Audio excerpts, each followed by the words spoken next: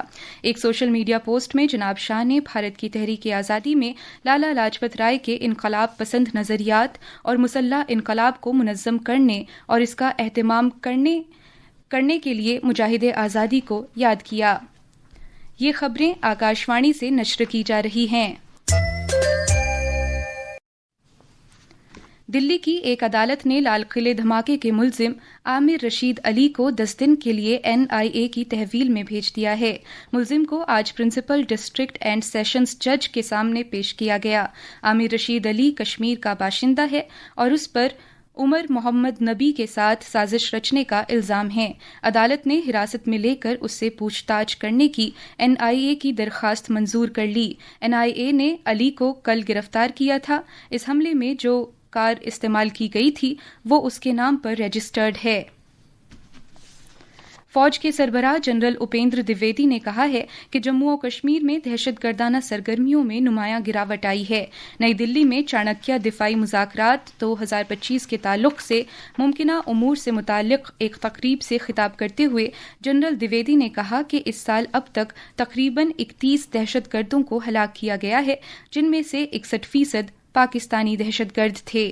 آتنکواد بھی بہت زیادہ گراوٹ آئی۔ ابھی اس بار تقریباً میں 31 ملیٹنٹ مارے ہیں، جس میں کہ تقریباً 61% جو پاکستان ٹیررسٹ ہیں۔ ریکروٹمنٹ اس بار صرف ایک ہوا تھا اور وہ بھی پکڑا۔ تو کہنے کا یہ مطلب ہے پتھر بازی نہیں ہوتی ہے، نعرے بازی نہیں ہوتی ہے، بند نہیں ہوتے ہیں، سب چیزیں رک گئی ہیں۔ تو جموں کشمیر میں بدلاؤ آ رہا ہے۔ آشا اور وشواس کی جو ایک جاگروکتا ہے وہ بڑھتی جا رہی ہے اور بھارت کے پرتی جو ایک سموہ ہے وہ بڑھتا جا رہا ہے، پاکستان کی طرف کا موہ بھنگ ہوتا جا رہا ہے۔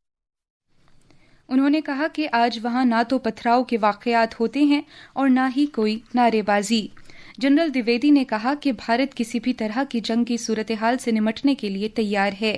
انہوں نے کہا کہ جو دہشت گردی کو بڑھاوا دیتے ہیں یا اسے شہ دیتے ہیں تو انہیں منہ توڑ جواب دیا جائے گا۔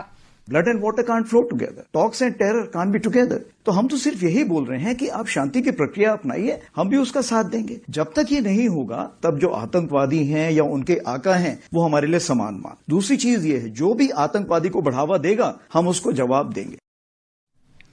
فوج کے سربراہ نے کہا کہ آپریشن سندور محض ایک جھلک تھی جو 88 گھنٹے میں ختم ہو گیا۔ انہوں نے کہا کہ بھارت مستقبل میں کسی بھی طرح کے حالات کا سامنا کرنے کے لیے تیار ہے۔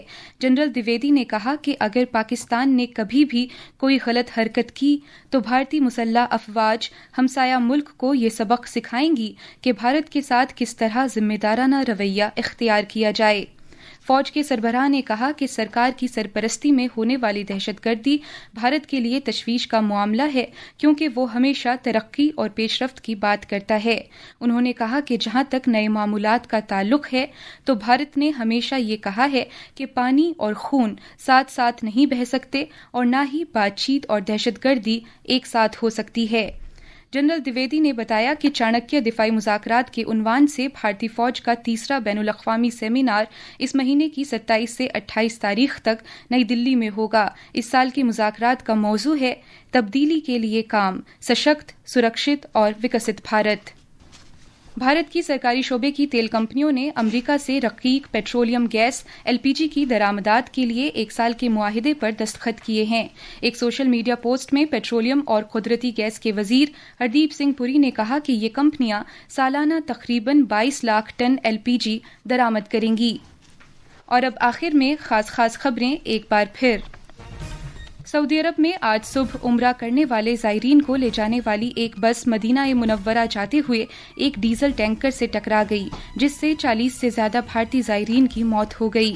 ریاض میں بھارتی سفارت خانہ اور جدہ میں قونصل خانہ ہر ممکن امداد فراہم کر رہے ہیں۔ وزیر اعظم نریندر مودی نے اس حادثے پر دکھ کا اظہار کیا ہے۔ بہار کے وزیر اعلیٰ نتیش کمار نے گورنر سے ریاستی کابینہ تحلیل کرنے کی سفارش کی ہے۔ دلی کی ایک عدالت نے لال قلعے دھماکے کے ملزم عامر رشید علی کو 10 دن کے لیے NIA کی تحویل میں بھیج دیا ہے۔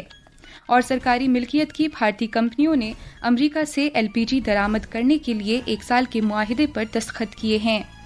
اس کے ساتھ ہی خبروں کا یہ بلیٹن ختم ہوا۔